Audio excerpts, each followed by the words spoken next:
Good afternoon, everybody, and welcome to Real Talks. Welcome to the weekly Roundup.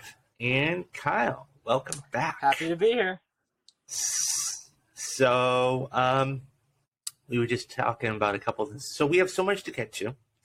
And, a couple things off the top we're going to do first. First of all, how did your spoiler cast of She-Hulk go? Oh, it went really good. I mean, the way Twitter Spaces works is sometimes the host does this and you are basically a guest, and I wasn't the host for this Spaces, so I left about, I'd say maybe an hour or so into it, maybe a little bit less than that. And I mean, from what we were doing though before I left, we covered a lot of info about the show, and it was a lot of fun. Cool. So it was, I've been, in the last 24 hours, I've just been putting up videos. As a matter of fact, the episode that we just did the other day went up, and so if you guys want to go check that out, please. I'm gonna employ you, I guess the word. Right now, I'm in a point in my life where I want to do podcasts and everything else, but financially it's not as good. But what I am doing for you guys is everything that you're seeing here is going to go straight on YouTube. I will be putting all of the podcasts up at a later date, and I will get those mixed and taken care of, so don't worry about that. But YouTube, follow us, guys, and you're going to get everything.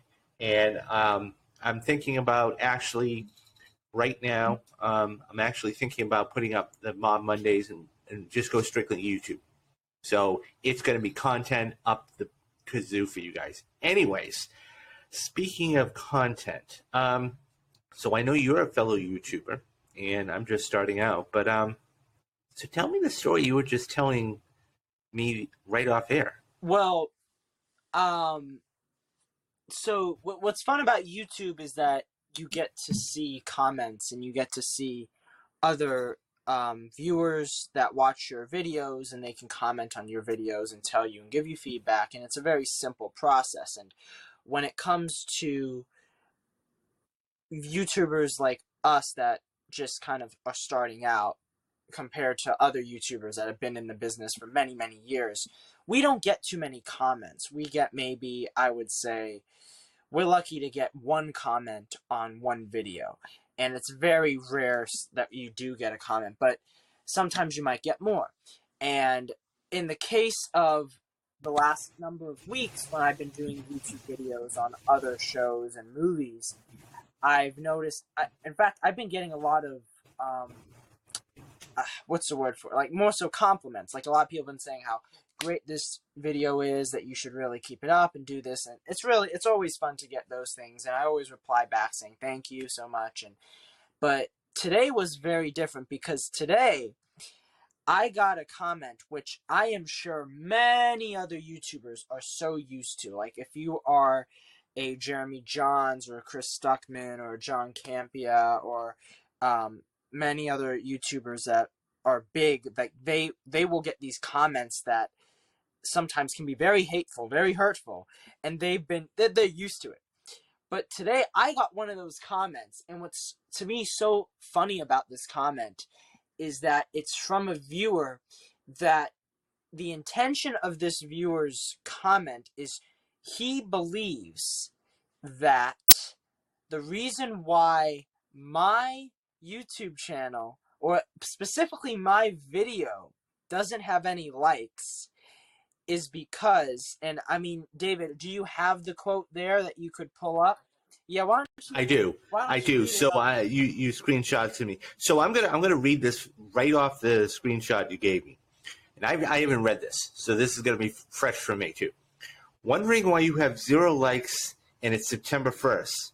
First, your thumbnail shows a thumbs up, so people are passing. Secondly, calling people crybabies who have valid reasons of what they're doing in this woke mess, and they've been doing in Hollywood, pushing against agendas and failing over and over. Good luck. And it's just, so it's not a hate story. I have a story of my own. So many of you that have been with me for the several months that I've been doing this know that I had another co-host, and her name was Ilua. And Ilua was beautiful. She was, I believe, Brazilian. She was just she had a great understand or Argentinian. She had a great understanding of film and everything else. But over the course of the months we were together and we were doing shows and everything else, she made a couple of comments that were very suspect, shall we say. And so for one of the first comments she made was that, and by the way, I don't blame her, and I wrote a whole email why I let her go, and I said, look, I respect your opinions 100%, and those are your opinions, so that had nothing to do with it. But getting back to the story, so I don't know, do you remember the story when Netflix said they lost like 200,000 subscribers? Yes. Okay, so she had made mention that Russia had something to do with it, or it was some sort of. I went, okay, whatever. And then at one point we did. So anybody that wants to go back actually and listen to this, go back and listen to the Tom Cruise podcast. And we talked all about Tom Cruise and his career, and that was right at the beginning of Top Gun Maverick, which is just they have to print money for it now. Anyways, we were talking about Top Gun, and she was making the comment about how women don't get the same breaks as men. And that may be true. And look, there's no denying that if you're a woman in Hollywood, it's 10 times more difficult to make it than a man. I mean, it's that simple. And so she made that comment of how, well, why didn't they bring Kelly McGinnis back and, this, and this. Now, first of all, anybody who's seen, and I'm not knocking people for their looks, anybody who's seen Kelly McGinnis knows why they didn't bring her back. Second of all, moreover than that, they needed to actually have a different character in the story. It worked. So the final straw, and the last thing that I just couldn't do it anymore, is when a couple months ago, John Williams was celebrating his 90th birthday. And he was at the Hollywood Bowl, and he goes there every year. As a matter of fact, not our good friend, but the person we do follow, John Camp, he was just at the Hollywood Bowl watching John Williams. By the way, anyways, go on. Go. Did you see? I should have sent it to you. John Williams debuted the very first theme from Indiana Jones 5 at the Hollywood Bowl last night. No way. You gotta look at it. Oh, I'll send it to you. I will definitely, as soon as we're done here. It is definitely beautiful. It is the new. I don't want to. I don't. It's not the love theme because the character that it's based on is played by Phoebe Waller-Bridge, who is from the great show Fleabag, and she's gonna be like, I would say, like the main character. There are rumors that she's playing the daughter or granddaughter of one of the other characters. I won't spoil it, but it's her theme, and it sounds very John Williams, of course, esque. In a way, kind of like a Marion type theme. It's really beautiful, and I was shocked because he even says he's like 6 months early. You get to hear this theme, and everyone at the Hollywood Bowl was like, "Yeah." Nice. Oh, I bet it blew up. You were saying so, yeah. So the final thing was we were talking about when he came out. So Harrison Ford John Williams had no knowledge of this. Harrison Ford walks out on stage. The whole place explodes. I mean, just erupts in applause. And I asked Ilua, I said, so do you like Hollywood? Do you like Indiana Jones? And her comment to me was, I'm sick of rich old white guys trying to think they're trying to save the world. Mm. And I went, okay. And so, we went on with the show. And of course, I'm trying to spin this like a yarn. And so I'm like, all right, whatever. And I made the decision after that because we were just getting started. She had done, several shows, and I'm wrestling with this. I'm like, I'm treating this like a business. I can't do this. I got to let her go. So I sat down and I crafted out an email. And I said, look, and she was so she wasn't like on mainstream television, but she was on a couple of streaming things in Brazil and whatever else. And so I went, I got to let you go.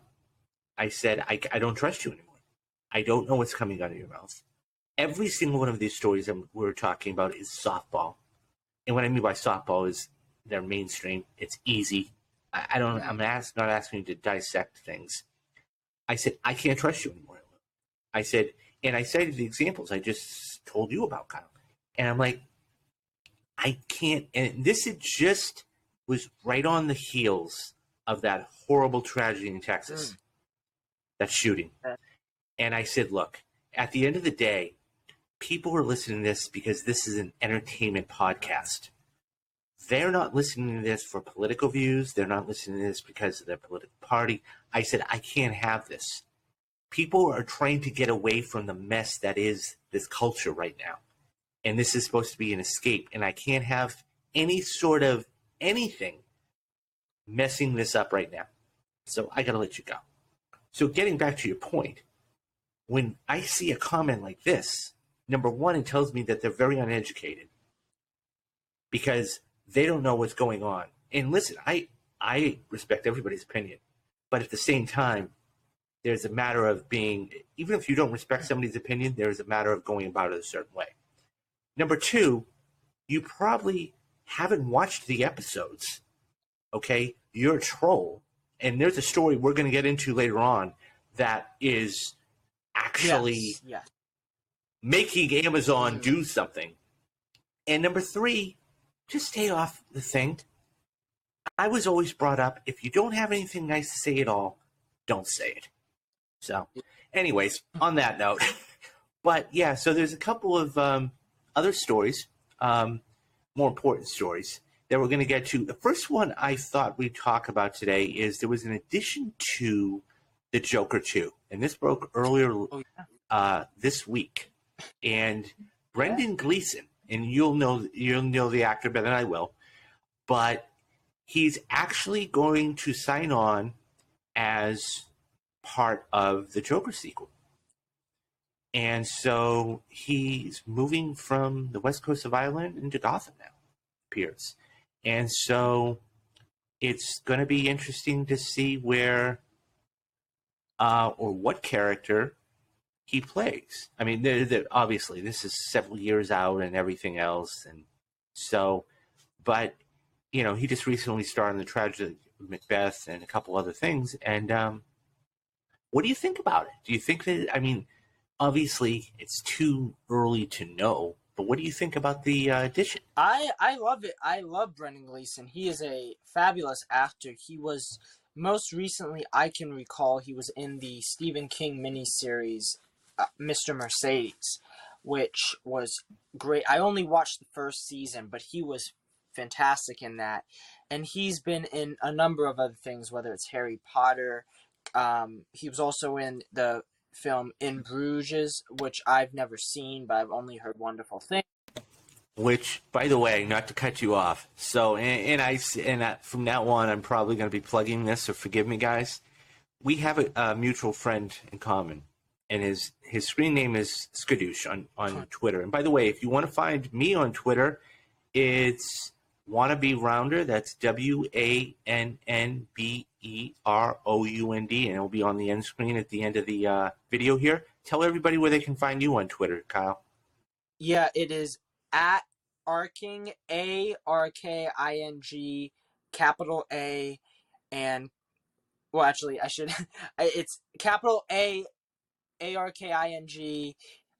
capital KYLE, if that makes any sense. It's Arking Kyle. Perfect.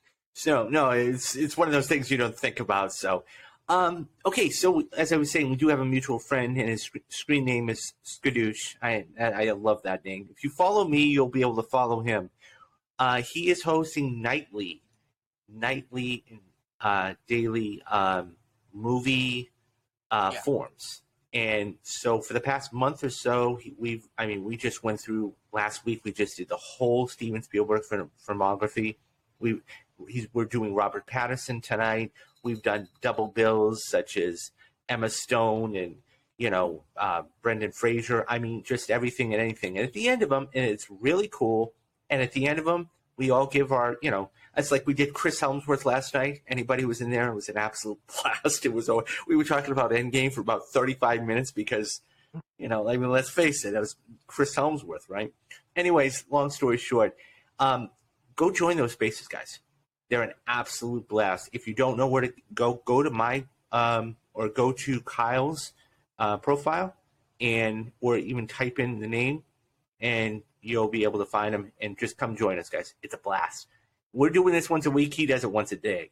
So, but I really like the addition of Bredan Gleeson. The reason I bring that up is because that is one of his favorite films. I will say when it comes to Bredan Gleeson, I think it shows you just the type of film that they are trying to go for, which is in a way a similar type of film that they went for with the first Joker by bringing in Robert De Niro in as, I would assume Bredan Gleeson's playing a supporting character. And I think just the talent on display in these Joker movies. We have Lady Gaga. She was cast as Harley Quinn. It's just really, I think, outstanding to see such highly established actors like a Bredan Gleeson, like a Robert De Niro joining these projects because, I mean, I think a lot of people didn't have much excitement for the first Joker when it came out, but then they saw, especially during the Oscar season, how great of a film it was that they went and now are very interested in being in the sequel. So I can't wait to see who else is going to be in this film because, I mean, if you remember, the first Joker movie was stacked with a great cast, whether it was Joaquin Phoenix, Robert De Niro, Brian Tyree Henry, Zazie Beetz, who will return for Joker 2. So, I mean, we might see even more famous and well-established actors. I think she was in Deadpool, too. Yes, she was in Deadpool, too. So, I mean, she's jumping from DC to Marvel to everything in between. So, she's a great actress. I like her. I mean, she's not one of those, she's not a household name, but she's good at what she does. So, so there's a story that I was reading today from the Hollywood Reporter. And I gotta say, as a film fan, and if I was probably, I don't know how men think that they can take advantage of women. And I'll just leave it at that.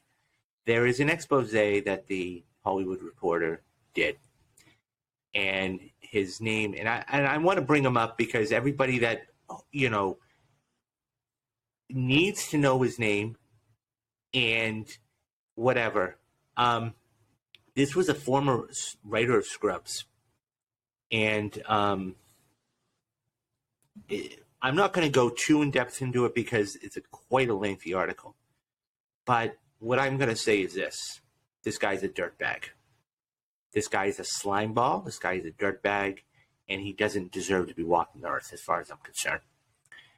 He used his Hollywood credentials to basically lure women in to do, quote, photo shoots and then sexually assault. And the expose goes into detail about not just one, not just two, and he also was on a writer and producer of Californication too. And it was 20 women, Kyle. Wow. Including rape. And so the article I'm referencing is actually the victims all coming out and taking a stand. He's, basically saying how they all sought justice. And, one of them was quoted in saying, he's taking everything he's allowed to take from me. And this just drives me nuts because, and what I'll say is this, that he, after many, many, many assaults and after many, many Facebook group posts and after everything, he finally got arrested. And what angers me the most is that he was put on $3.1 million bail. and he was allowed to go free. And that just rubbed me the wrong way. His name is, if I can find it here, Eric Weinberg. And the guy's a dirtbag. I'm not going to spend too much more time on it because this just is, it gets me heated to even think that we have people that decide to use their power and use their clout to do whatever they want. And this has been going on for the better part of 20 years. And finally, one of the people that he had, he eventually married. And then the wife ended up finding photographs, nude photographs. And he tried to spin it and say, well, you know, they were just for my photo shoot, blah, blah, blah. Long story short, he got arrested. He got put on $3.1 million bail. And this guy should never, ever, ever work in Hollywood again. And I guess the reason I wanted to bring this up today is because this is what you don't hear. This is part of the Me Too movement that started several years ago with Henry Weinstein. And that's given the ability and voice to women that they deserve. And it just, we need more of this. I'm not talking about victims coming forward. I'm talking about women speaking up and saying, this is wrong. And it's a slow process, and I get that. And so, I mean, it just it just rubbed me the wrong way because this guy, I could tell you right now, he's probably not the only one out there. Mm-hmm. He's the only one that got caught. And that is sickening. While we like all of the things that are on television and streaming and movies and everything else, there are predators out there. And I think it's important that these kind of stories are brought to the forefront because it puts a face and it puts a name to not only the victims, but the predator. Anyways, I digress because that just rubbed me the wrong way. Anyways, the two big stories, which you sent me one and I thought was interesting. So for the remainder of the show, we're going to be talking about House of the Dragon and Rings of Power. So I did a little research, and you actually sent me an article, and there's a couple stories I wanted to talk to you about. One of them was, so Amazon is now actually reviewing all of the comments and reviews that are being put for Ring of Power.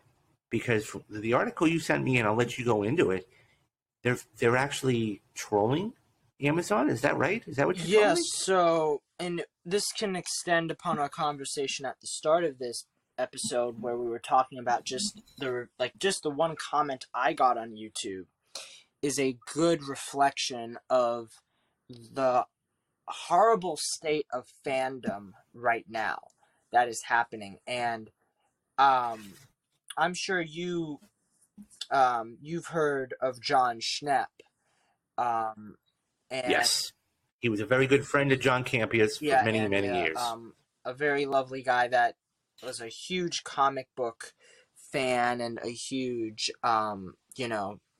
avid fan of all pop culture news and everything. And he unfortunately passed away a number of years ago. I was watching John Campia's show a couple of times, and he has mentioned where he says, like, if John Schnepp were alive today, he would be disgusted at the state of our fandom because we are seeing, as you were saying in the beginning, and I think a good way of putting it, so yes, like when it comes to like politics, I think what's the unfortunate thing is people are starting to use politics as a way of criticism. And they are looking at shows such as a She-Hulk, such as a Lord of the Rings of Power, and I mean literally any other thing, Star Wars, you name it. And they're putting their own politics in the way of their criticisms now over these shows.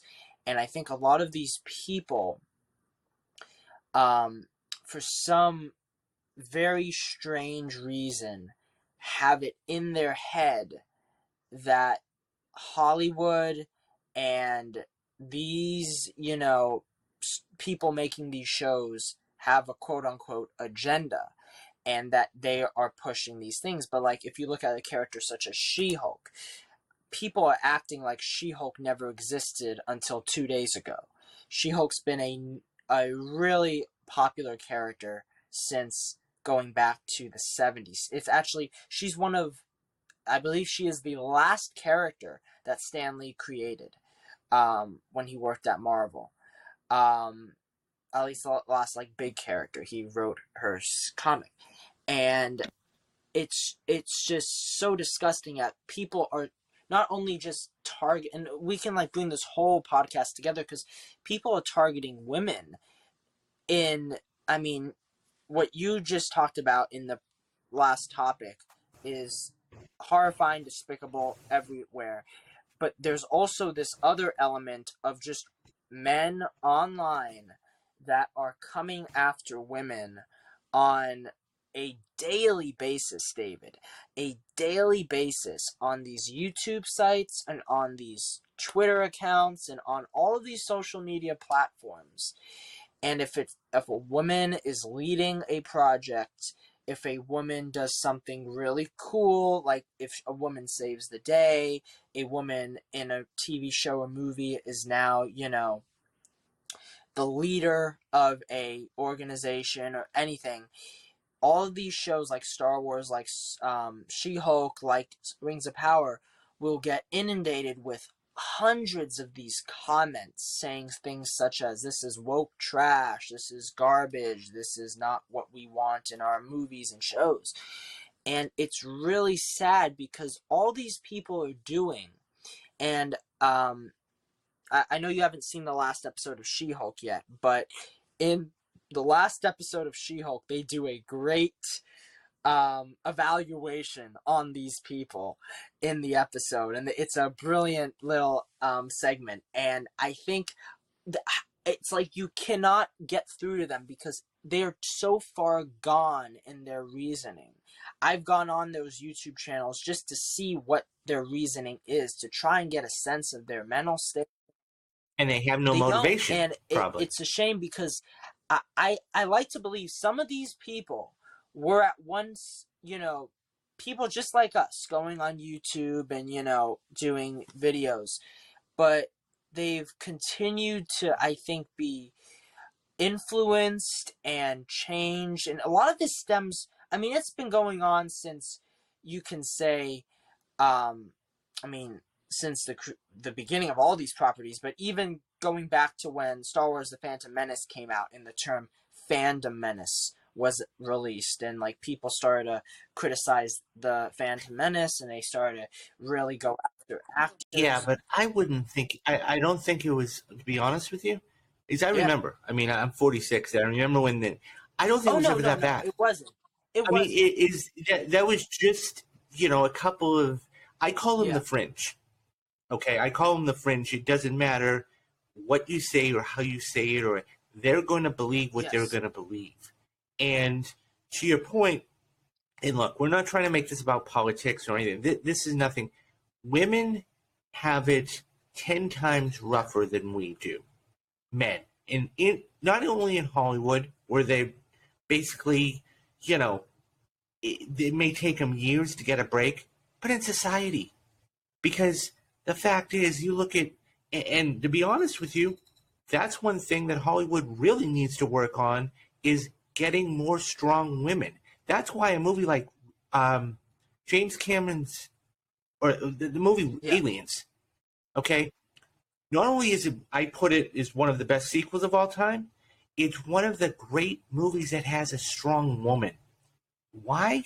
Because you have a woman saving the day, but more importantly, she's actually using her maternal nature to save Newt.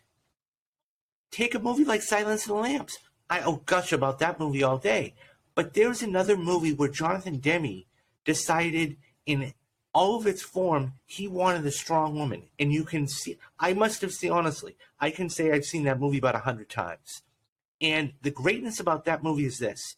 As we see Starling, the very beginning of the movie, and she's going to the elevator, okay? And then she gets to the elevator, and you know exactly what I'm talking about. When she gets to the elevator, and she's surrounded by a bunch of men, and she's a little tiny thing, and the next shot, when she's going to Crawford's office, the next shot is we see the doors, and she's the one to walk out. The only one to walk out.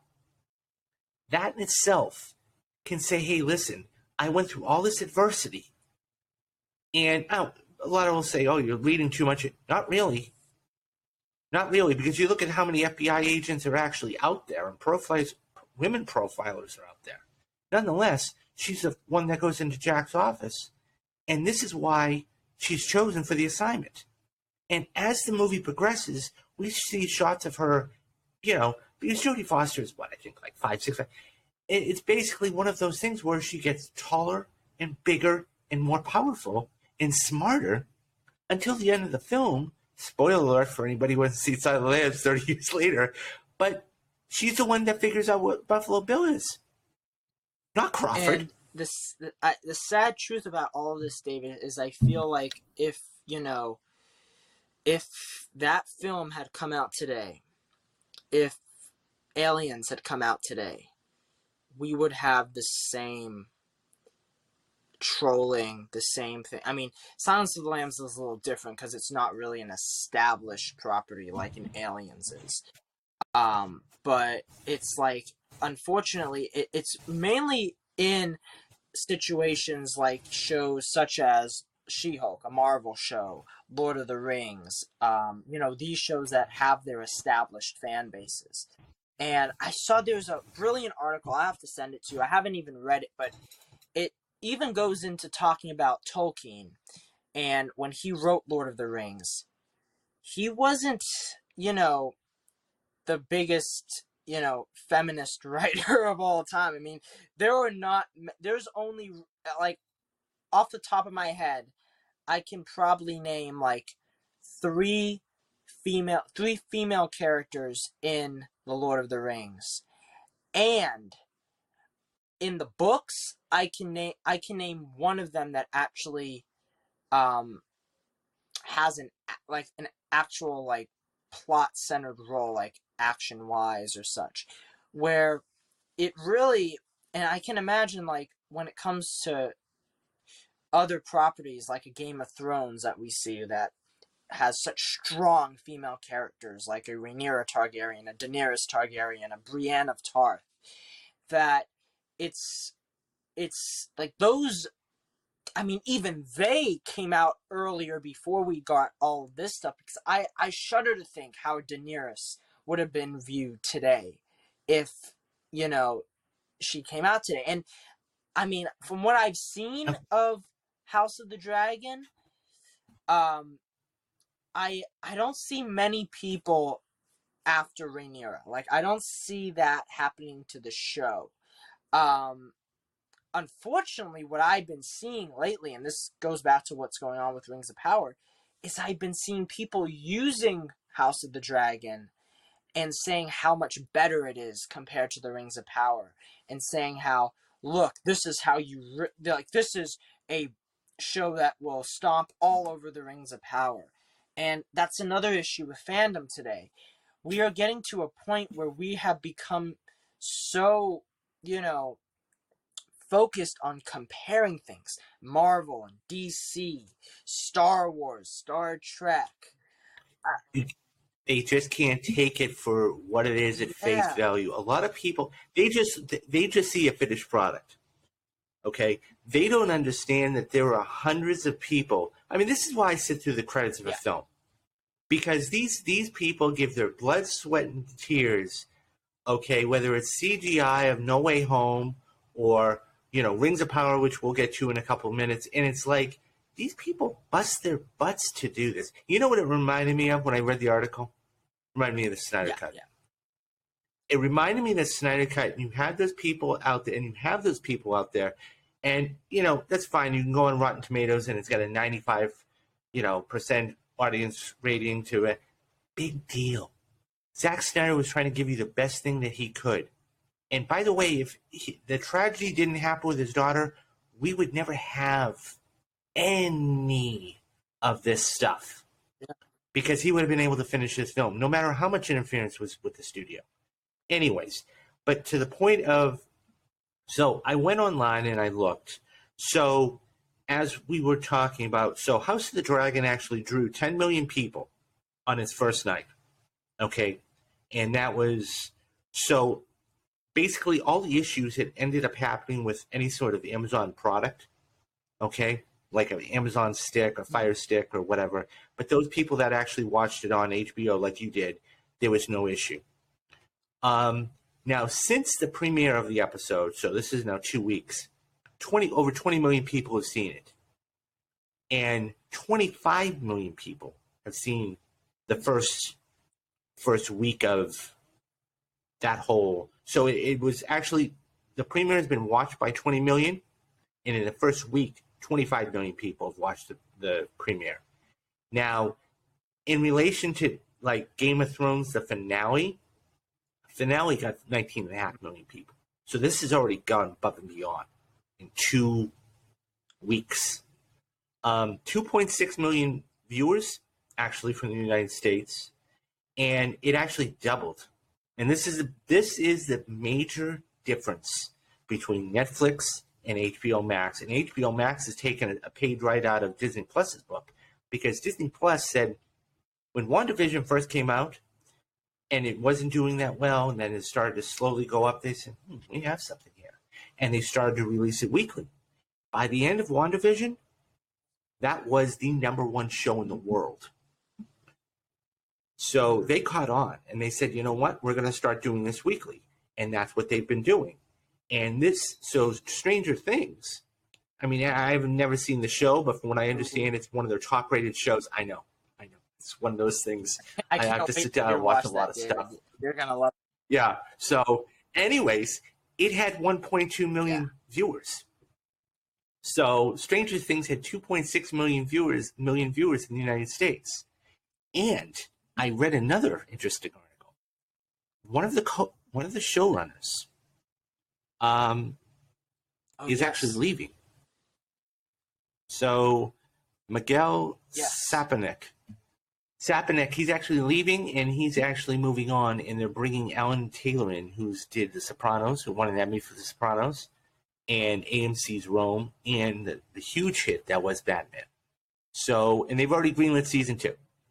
So that's going to be fascinating to see. Now, in comparison to the Rings of Power, take a guess at how many people, and I think you might have told me, but take a guess at how many millions and millions of people watched on the first night. Wait, so how many, go back again, how many people watched House of the Dragon on the first night? 10 million. 10 million. In total. Total. 10 million. Total. And I want to say 15 million. 25 million, wow. Kyle. 25 million people watched this. It opened in over 240 territories, which breaks down, and obviously this is going to be based on population, okay? Averaged 104,000 viewers per territory. Now, obviously, if it's a larger territory like the United States, it's going to be larger. And the Nelson ratings aren't going to come out for another 4 to 5 weeks, unless they rush the report. The other thing I found very interesting, very, very interesting, was the Rings of Power. Guess, obviously, it was a lot of special effects. Take a guess how many houses they used or studios they used. I believe I read this. It was like, I think 20,000. Am I correct? It's 20 houses, 20 visual effects houses. 20. Yeah, no, you think it's 20,000. It sure felt like it when I watched it. No, but seriously, 20 effects houses. Nearly 10,000 shots of Middle-earth. So companies like ILM and Industrial Light and Magic, by the way, and I haven't watched this, and from all indications, it's unbelievable. There's a 6-part Disney Plus series on well, it's on Yeah. Disney Plus. There is a 6-part series detailing ILM, Industrial Light and Magic. That is the one perennial major visual effects house. That is the one that brought you Star Wars. That is the one that brought you the Avengers. That's the one that brought you Jurassic Park. That's the one that's brought you hundreds of movies. Doctor Strange and the George Multiverse of Lucas Madness. founded this VFX Yes. house because he wanted to have a VFX house when the first Star Wars was coming out, and Yeah, he had no way of doing special effects, he ended up creating, so he had to and introduce this. And ever since, I mean, it was the first. So, Return of the Jedi was one of the first films in 1983 to use a green screen. That speeder's bright chase you see is all green screen, guys. That's just so. These are the movies that we all love and adore. This is the same house that does it. So, ILM. Weta FX was the other one that actually came on Weta first. is actually the Lord of the Rings. That was like when you have Industrial Light and Magic, the other really big VFX studio is Weta, and they were the ones that worked on the Lord of the Rings. So it definitely makes sense why they were first. Yeah, DNEG. So those were only 3 of them. So they provided nearly 9,500 shots. So Ron Amos. So there's a scene, and I haven't watched it, and you have, but he talked about the rock breaking sequence. And it took 3 days to actually animate that, render that, and go all the way through. So, I mean, yeah, I just you see the look on Kyle's face. 3 days it took them to do that. It makes me want to watch it. Yeah, so Ron Amos actually was one of the head producer of the visual effects, and he basically said it was like a casting audition. So I want to just read off because it's, I only named 3. I want to read off all the houses, the visual effects studios, because I think it's worth mentioning because it's an amazing feat to pull that off. So you have ILM as Weta FX, Rodeo Visual Effects Company, Method Studios, DNEG, Rising Sun Pictures, Amazon S3, Amazon Studio Technology, Autodesk, Moxon, Noman, ARRI, Blackmagic Design, Rebel Fleet. I wonder what that is. Cause, I like this one. Cause and FX. Cantina Creative. Company 3. Atomic Ants. Outpost Visual Effects. Dolby, of course. The Third Floor. And Plains of Yonad. So those are the 20 effects houses that actually work, but you can actually see where a couple of those go. But that is just an incredible amount of time, labor. So getting back to the whole point of when we have these, call them what they are, trolls, that basically knock their hard work, all of these people's hard work, and you have to have Amazon say, you know what, now we actually have to review all of the comments that come in because we don't want this. And you can only imagine what the second episode would have done. Do you know what I mean? I mean, we talk about House of the Dragon and everything else. You can only imagine. And to my knowledge, and I could be wrong, I haven't seen one negative thing about House of the Dragon. Not one. Yeah. So why is it that we have one prop IP that everybody loves and adores and everything else, and we have another IP over here that people just want to crap on? I don't get that. And it's interesting to me because going into this whole Game of Thrones, Lord of the Rings TV debut, if you look at it, House of the Dragon had the bigger hurdle to overcome, and that was because it had just followed the last season of Game of Thrones, which to many, many people was a disappointment, and it had made a lot of people very bitter towards the IP of Game of Thrones. So I don't know about you, David, but I know a lot of people that were not even interested in watching House of the Dragon because of Game of Thrones season 8. And the funny thing is, because of that, I don't know if I want to watch it. When they actually did watch House of the Dragon, now I'm seeing 2 weeks later, people are now back into Game of Thrones. It is now Rings of Power excluded, it is now the biggest show on television, most talked about show, and it's really crazy how that worked out. But like Lord of the Rings, on the other hand, the Hobbit movies weren't that well received, but I would argue the Hobbit films had a better reception than the final season of Game of Thrones. At least I don't see many people saying how the Hobbit ruined the Lord of the Rings. Whereas Game of Thrones, like, people say that they don't even want to look at Game of Thrones again after. I think it's because, to be absolutely honest with you, I think it's because of the recency effect. Very much.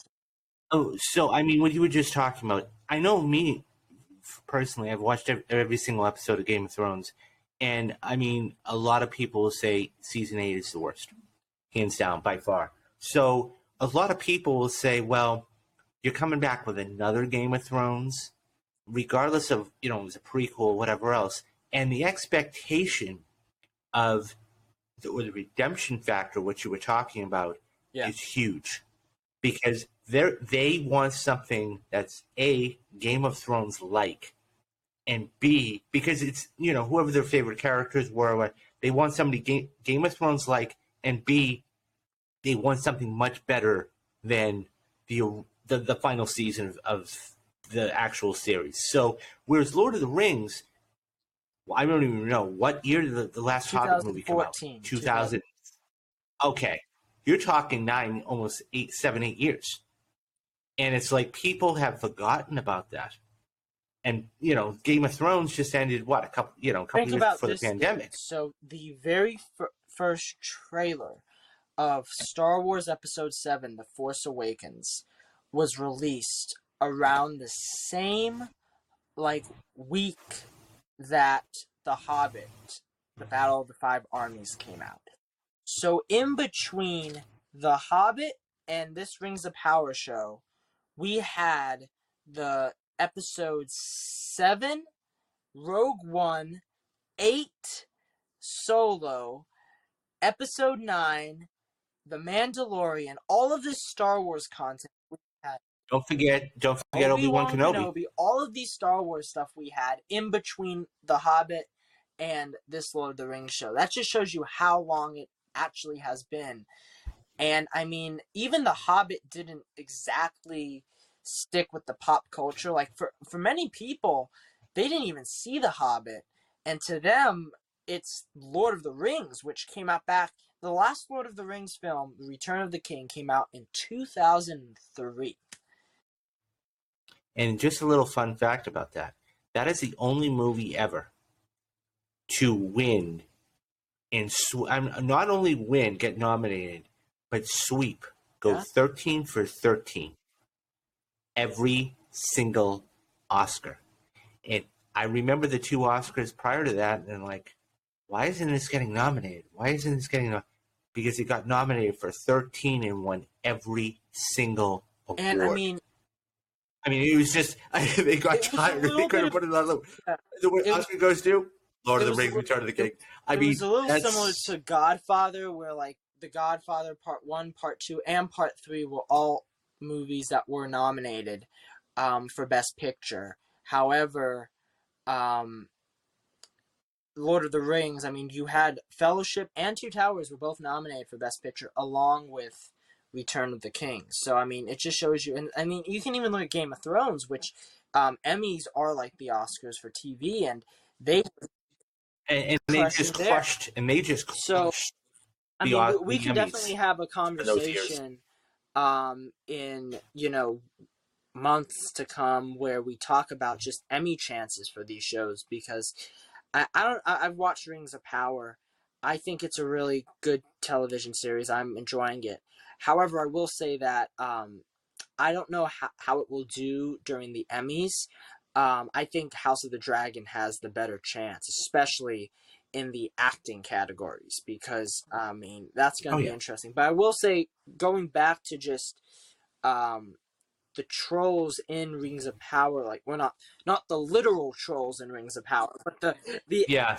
the The people people that are that are positively making saying. the So review bombing this to actually have Amazon say, okay, we have to yes, stop they doing this. Go basically ahead. they went and if you I saw Scott Derrickson, I believe, the director of Doctor Strange, um, Black And the Black Phone, Phone, which was amazing, um, going. Sinister, a number of films. He went on Twitter and he said, "I went to watch Lord of the Rings, The Rings of Power on Amazon Prime, and I noticed there was a 1-star review. I guess I'm not going to watch it now." And it showed you that literally when the show dropped, the very first review that was posted, which clearly like no one had seen the show I mean when they posted it at least, was someone that gave it a 1-star review, and they just it's this thing that these people are pushing where they're like, we need to review bomb. I believe it has like a 37% audience score on Rotten Tomatoes, which is absurd because it's clearly just a bunch of trolls. And I don't know, like going back to our conversation about like House of the Dragon, Rings of Power, I just don't. I think, as we were saying with like Tolkien, in the way that his books never really portrayed women as these, figures that I mean, there's the character of Eowyn in the Lord of the Rings that is she is the daughter of King Theoden of Rohan, and she pretends to be a man so that way that she can fight in the final battle of the film on the Pelennor Fields. And the thing is that there's an iconic scene in the movie and in the book where she's like a man cannot pass and defeat us, and she's like, well, I am no man, and she takes off her helmet. And like, I mean, even that today would get frowned upon. But it's like, I think what unfortunately happened is there's like two sections of this fandom. So there are the Tolkien purists, and these are the folks that respectively, they are entitled to their opinion. They do not like this source material, this adaptation that is being adapted. So the fact that they're making a TV show about the Second Age, they don't like this because they've changed some things story wise. But it's an adaptation, and I think that when we talk about these shows, we need to focus on adaptation. We don't. It's not like they are going back and rewriting the books. They're not taking your book from your hand and rewriting it. You still have the books, like them as you want, as you will. The TV shows are something different. Same thing with movies and remakes. Like when they remade A Star Is Born, um, they did it in a way to they wanted to make a great movie. But like if you didn't like the new Star Is Born, you can always still watch the one that Judy Garland was in, or the one that Barbara Streisand was in. So like that is the thing. But a lot of people, they get so tied to their own comic books, their own shows or movies, and they feel that it has to be like this. Why are they doing this? And so you have that crowd. But then there's another crowd that is much like the She-Hulk crowd, much like the other crowds. And this is the crowd that are really just picking things out because they don't like seeing a character that's a woman on screen. They don't like seeing people of color on screen. They don't like this, they don't like that. And unfortunately, some of these people are mixed in with the Tolkien purists. Um, and they are like, oh, well, clearly in the book, this character was a white man, so that means that this character should be white. And then it gets to this horrifyingly sad truth where people are bullying the stars, and like, it's awful because like they are. I don't know if you may have seen this a couple of months ago. They bullied one of the actresses in Obi-Wan Kenobi, and Yeah, because she was yes, African and American. I it remember was this. one Go of the on. most sickening things that you could see in fandom, because she had to go on to Instagram and say that she's been bullied and all this. And Ewan McGregor, Obi-Wan Kenobi himself, had to go on to. I mean, he doesn't have a YouTube channel He, or Twitter. he went No, on but he doesn't. Twitter. Yeah, He went on. yeah, I remember. but he went. Okay, I think it was Twitter or Instagram. He was Yeah, sitting in a car. I remember watching this 30-second clip, and he said, "Listen, I'm paraphrasing when I say this. He said, "Listen, okay," and I'm just going to make up a name because I don't know Moses what her name England. was That's the off the name top of of my the head. actress. Yeah. Okay, Moses. Listen, she put her heart and soul into this role. Okay, the fact that you are bullying her over something that, by the way, she's an original character. Okay, no, the fact so you she could have been any color, creed, race, or whatever. Okay, the fact is that you're bullying her over something that she's doing the best she could. She did Yeah. the best she could. She has no control over it, and you're making her feel terrible. Now you love the IP of Obi-Wan Kenobi. You love me as Obi-Wan Kenobi. So what I'm asking you is, please, personally, because you love me so much, give that same Yeah. love to her. And then at that point, what ends up happening is that's when you have the outpouring of love. You have all of these sincere people come out and Yeah. say, you know what? You did a hell of a job with this role. You're an amazing actress. You crushed it. Okay. Those are the kind of things that are uplifting. And more time than not, we have to have the bad, okay, that say this, that, and the other. And I hate to say this, and I'm not going to go into full rant mode about this, but the Snyder Cut basically was one of the first things to do this. Because those people, and I say those people, trolls, that do this, okay, are the same people that want Henry Cavill to come back as Superman or Ben Affleck to come back as Batman or whatever it is. And the fact is that, look, it isn't going to happen, guys. They're moving on. Number one, because they have to. They have other problems to deal with. But number two, okay, they don't want to play the same Yeah. guys anymore. It's been X And amount of years. So just give the same amount of love to her as you to me and make her feel just as and to be important. clear, like the frustrating thing is like a lot of these other people, these trolls, some of them, I mean, some of them will be saying things like, "Oh, they hate," like by them saying that they are against it.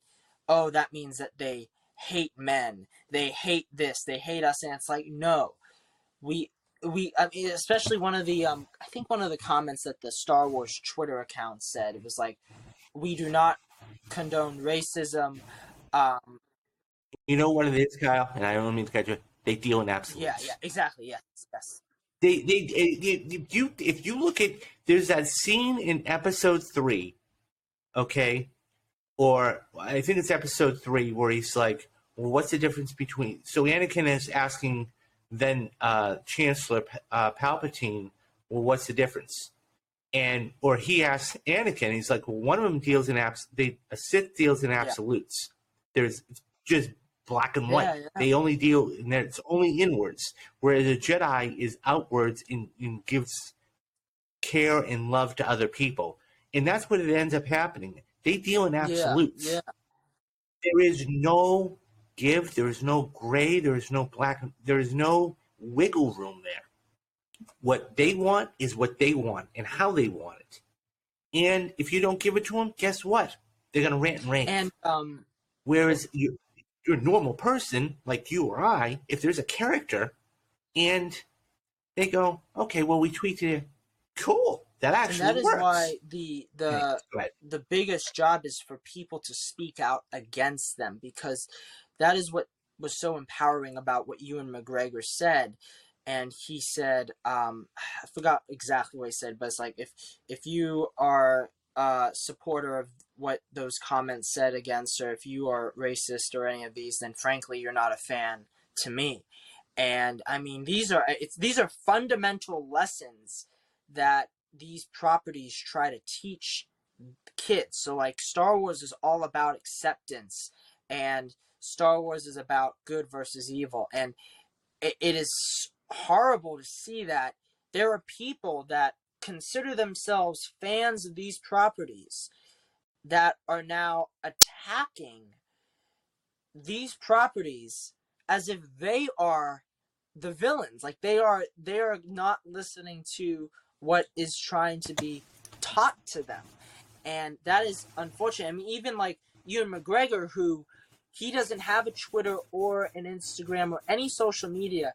He was reached out by Disney to actually say what he said and go, as you said, in his car and make this video. And I mean, it's also this. There's a reason why he doesn't have social media. There's a reason why a lot of these stars, thank goodness, don't have social media, because I mean, there are some young actors today.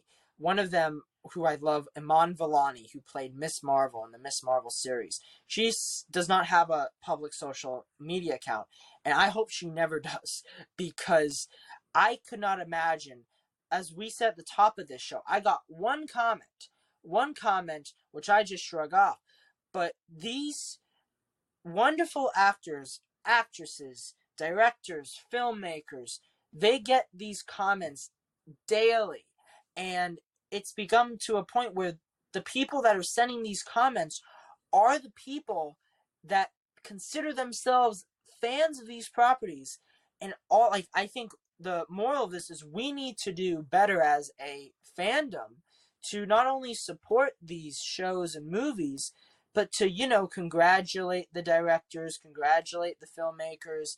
I hope that one day we get, as like a society and as a civilization, I hope we get to a point where we are sending people compliments and just nothing but love, because these, I mean, you haven't watched Rings of Power yet, but just watching the show, you are just blown away with how much hard work and dedication was put forth. Even one of the scenes involves this intense underwater sequence that took them days to film. And it's just, I mean, it's crazy what these actors and these artists have to go through. You know what I think it is? What? You know what I think it is, too? That at the end of the day, and I say we, I mean society and everybody, we only see the final product. Yeah. So when we see that, we don't see 20 effects houses worked on this, thousands of people. Now, I'm not saying they got to give a deep dive into it, but and Game, when we were talking about this the other day on our House of the Dragons. By the way, if you want to go back and watch the second episode of House of the Dragons, we talk all about spill the beans and all that. But the thing is, the beautiful thing about that show, and I have to really start sitting down and watching it, is the after credits. The producers and the writers will actually give a deep dive into why they did what they did, or what the thinking was behind this or that or the other. And if there is something that it's a 15 or 10 or 15 or 20 minute, I won't say documentary, but a BTS with behind the scenes and how they filmed this, or how long it took them to animate this sequence, or one of the greatest, you know what one of the greatest things is? And I don't know if you've ever seen this, and you can find this on YouTube. Going back to episode 3, you remember the sequence when Anakin and Obi-Wan are fighting on the Mustafar. Mustafar, right? There is a fantastic documentary about how that was animated, and the number of animators it took. And George Lucas actually had a hand in this, and said, I don't really like the lava coming up this much. Maybe it's, and you see, I mean, it's a tree. It's literally a family tree, and it branches out. And the number of departments, and the number of people working on it, and everything else, all for a 5-second shot. It is one of the most fascinating watches you'd ever see in your life, because that just shows you the amount of hard work that goes into this. And getting back to my point, if people understood what it took to make and create this stuff, I don't think they would have. You would have your fringe, don't get me wrong. But I think people would say, you know what? Wow, they really busted their ass to do this. I think they would have a better appreciation. I forgot, but like if you don't, as you said beautifully, if you don't have anything nice to say, don't say anything at all. I think that is what a lot of these folks, they don't want to listen to that advice. They want to say as much, they can that would be hateful and hurtful. And you know what it is? They try to be as loud as possible. Want attention. They just want attention. They just try to be as loud as possible. And at the end of the day, they feel like if the louder they are, the louder their voice is heard. And in fact, that's the actual opposite. Because, silence is deafening. I mean, look you mentioned the Snyder Cut movement, and there are a number of people, I believe, in that movement. In fact, they're mostly, I would say most of the fandom, honestly, is probably just like you and me, where they are, fans of Zack Snyder's films and they want to be a part of it. But there is that section that is comprised of these toxic individuals. And they're never going to go away, Kyle. That's the thing. They're never going to go away. And as long as they continue to spread their hate and their poor judgment and their racism and whatever else it is, they're never going to go away. And they're thinking they're winning. And they're going to be as loud as they can. And you know what? That's fine. Because the majority, and I say the majority, 8 out of 10 people are always going to say, you know what? Great job. Mm-hmm. You did a hell of a job with this. Thank you for your hard work. Thank you for everything you've done. And that's what it comes down to. Unfortunately, that's a part of it. And until some tectonic something happens, we're always going to have it. Anyways, on that note, guys, what we're going to do is I'm going to wrap this up. So a couple of housekeeping notes as we depart for the day. Mob Mondays. And so I think what I'm going to do is, so it's actually Mob Mondays because I'm not going to get as many hits as subscriptions on Anchor. So I think what I'm going to do is I'm just going to put we've already recorded the first one. I already recorded it with Brad Rochefort. I am going to put that on Anchor for everybody. And we're going to continue doing Mob Mondays. I don't know. We'll figure out. They're going to be released on a Monday. We'll figure it out. I'll sit down. And so I've got a couple of movies that I'm going to do. Rewatch Wednesdays. They're right around the corner, too. Kyle's going to be coming back next Monday to do third episode of House of the Dragons. And then, so we are going to do Rewatch Wednesdays. I am going to sit down. As I said before, Alicia's on hiatus at this point, and she'll be back probably October. And the first movie I'm going to do is Steve Jobs. And so I can't wait to dive into that with you guys. I know he's a big proponent of Heat, so we'll bring him back for Heat. I mean, just perfect is the only word we're going to put to that movie. But yeah, so we in the coming months, we're going to have Mob Mondays. We are going to have Rewatch Wednesdays. You guys are going to continue to get the Roundup. I know this one's a little long. And our main topic podcast. So right now, it's kind of a little so for our main topic podcast, I think what we're going to do is we're just going to continue to do House of the Dragon. And, so I'm sure that Kyle's going to be doing spoiler casts of Ring of Power and She-Hulk, which I need to cap a shop on anyways. And, but yeah, so guys, lastly, I do have a Patreon. Head on over to patreon.com.